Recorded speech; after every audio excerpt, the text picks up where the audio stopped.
The 2013 Human Development Report is about the rise of the South and human progress in a diverse world. It tells the story of a profound shift in global dynamic driven by the fast-rising new powers of the developing world. For the first time in 2 centuries, the biggest developing economies, Brazil, China, and India, are now producing nearly the same share of world output as the leading industrial countries of Europe and North America. Projections in the report show that by 2020, these 3 countries together will surpass those traditional industrial powers, and they will keep growing for decades to come.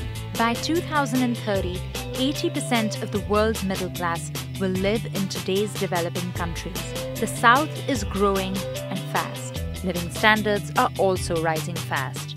The Industrial Revolution sparked a new era of economic growth, directly affecting at least 100 million Europeans and North Americans in the early 19th century. But today, in the 21st century, the South is reaching new heights of human development and economic productivity, changing the lives of billions of people throughout the world. The new South is shaking up existing global institutions, creating new ones, and generating new forms of collaborations between regions and nations. 3 common drivers of development have emerged: a proactive developmental state, tapping global markets, and determined social policies. Poverty reduction, women's empowerment, and new technologies have shown to be prominent engines of change. Homegrown social programs allowed Brazil to reduce its population living on less than $1.25 a day. In Rwanda, 52% of parliamentarians are women. These representatives can now effect real change in gender policy.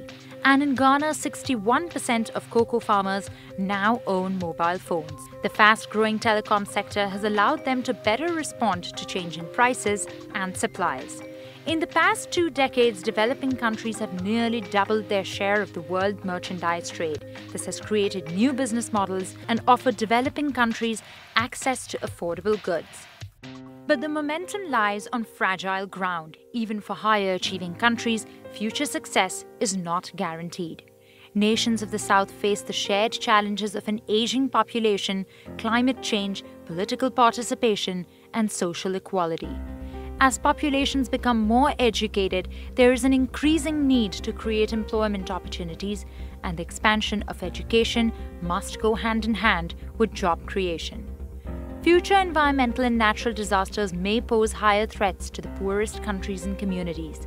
3.1 billion more people could live in extreme poverty by 2050 if sustainability and the environment are not addressed. But countries in the South can maintain their rapid growth.